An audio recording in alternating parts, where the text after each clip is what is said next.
بسم الله الرحمن الرحيم. أنا وحكبرنا ويدينتنا who are stakeholders in business. stakeholders أما dadka daneeya jiritaanka ganacsigaaga waxaan dhihi karnaa waa cid waliba oo maslaxad ama faa'iido toos ah ama mid dadban ka hesha jiritaanka ganacsigaaga ama shirkadaada. Dadka daneeya howlaha iyo waxqabadka shirkadaada ama ganacsigaaga waxa ay noqon karaan shaqsi, koox ama hay'ad. qolooyinka daneeya jiritaanka shirkadaada waxaa ka mid ah shareholders, owners ama stockholders. waa dadka saamiga ku leh ama milkiilayaasha shirkadda.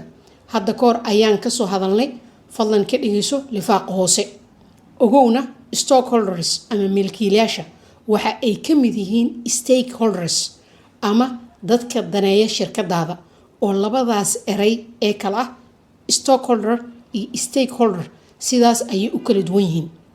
employees ama shaqaalaha shirkadda waana dadka lafdhabarka u ah ganacsigaaga ama shirkadaada, oo marka aad u diyaarisid meel ku habboon oo ay ku shaqayn lahaayeen waxa ay helayaan mushaar, caymis iyo wixii la halmaala.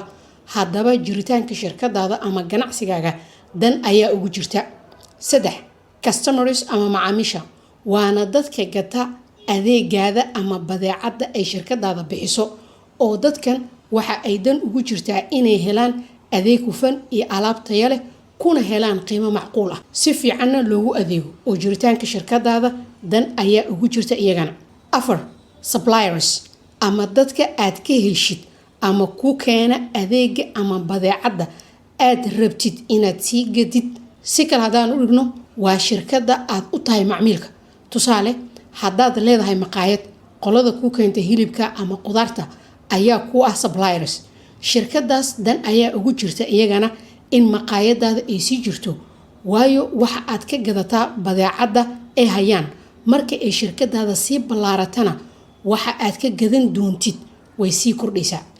creditors ama dadka aad deynta kasoo qaadatay, oo waxa ay rabaan inuu ganacsigaaga hormaro si aad awood ugu yeelatid in deyntoodii aad siisid, oo haddii uu ganacsigaaga dhibaato soo food saarto ma awoodi doontid inaad deyntii xilligii lagaa sugayay aad ku bixisid. government ama dowladda dan ayaa ugu jirta iyagana inuu ganacsigaada sii jiro, waayo waxa ay helayaan canshuurtii, lacagtii shatiga iyo welibana inay xaqiijiyaan inay shacabka haystaan meel ay ka shaqeeyaan. oo waxqabadka looga fadhiyo dowladda waxaa ka mid ah shaqo abuurka. dowladdana dantaas ayaa ugu jirta jiritaanka shirkadaada ama ganacsigaaga. gunaanad, ogow qolooyinka daneeya jiritaanka shirkadaada waxa ay leeyihiin dano iska hor imaanaya ama conflict of interest.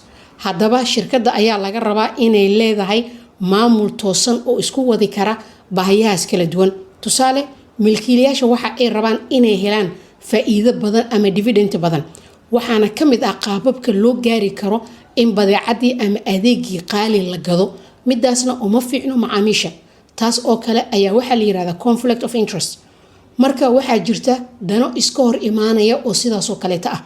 maamulka shirkadda ayaa laga rabaa inay isku wadi karaan baahiyahaas kala duwan. xog dheeraada oo ku saabsan dividend management fadlan ka dhegeyso lifaaqa hoose oo aan hadda kahor uga soo hadalnay. mahadsanidin, waa inoo markale haddii rabidmo.